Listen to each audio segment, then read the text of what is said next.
જય સ્વામિનારાયણ। આ ચેનલનો મુખ્ય ઉદ્દેશ્ય ધર્મનો પ્રસાર કરવાનો છે તથા ભગવાન સ્વામિનારાયણની અલૌકિક લીલા અને સારા વિચારો લોકો સુધી પહોંચાડવાનો છે, જે જીવનમાં શાંતિ અને સુખ તરફ દોરી જાય છે। આ ચેનલ પરથી જે પણ ધનરાશિ પ્રાપ્ત થશે તેમનો ઉપયોગ સમાજ સેવા, ગૌસેવા તેમજ લોક ઉપયોગી કાર્યોમાં થશે। ચેનલ સહજાનંદ ગાથા સબસ્ક્રાઇબ કરો, વિડિયો લાઇક કરો અને હા, તમારા મિત્રો સાથે શેર કરો।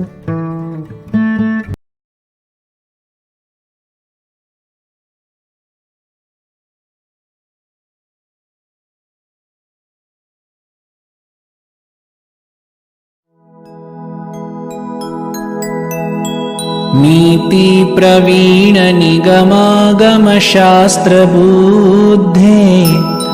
राजाधिराज रघुनायक मंत्रिवर्य सिंदूर चर्चित कलेवर नैष्ठिकेन्द्र श्री रामदूत हनुमन हर संकटं मे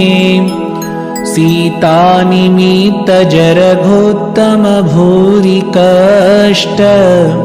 प्रोत्सारणैककसहाय हतास्त्रपौघ निर्दग्धया तु पतिहाटक राजधानी श्रीरामदूत हनुमन् हर संकटं मे दूरवार्य रावण विसर्जित शक्तिघात कंठासु लक्ष्मण सुखाहृत जीववल्ले द्रोणाचलानयन नंदित राम पक्ष श्रीरामदूत हनुमन् हर संकटं मे रामागमोक्तितरितारित बन्ध्वयोग दुःखाब्धिमग्न भरतार्पित पारिबरः रामाङ्घ्रिपद्म मधुपीभवदन्तरात्मन्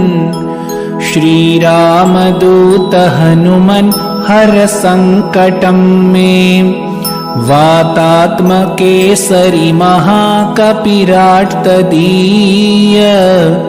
भार्याञ्जनी पुरुतपः फलपुत्रभाव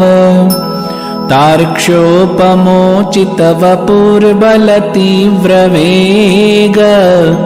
श्रीरामदूत हनुमन् हर संकटं मे नानाभिचारिक विसृष्ट सवीरकृत्या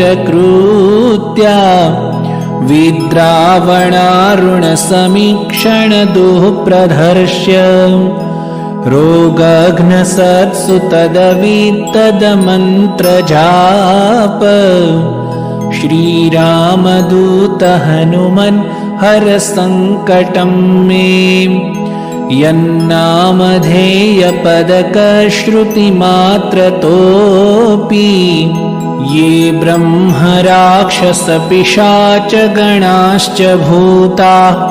ते मारिकाश्च सभयं ह्यपयान्ति सत्वं श्रीरामदूत हनुमन् हर संकटं मे त्वं भक्तमानससमीप्सितपूर्तिशक्तो दीनस्य दुर्मदसपत्नभयार्तिभाजः इष्टं ममापि परिपूरय पूर्णकाम श्रीरामदूत हनुमन् हर संकटं मे।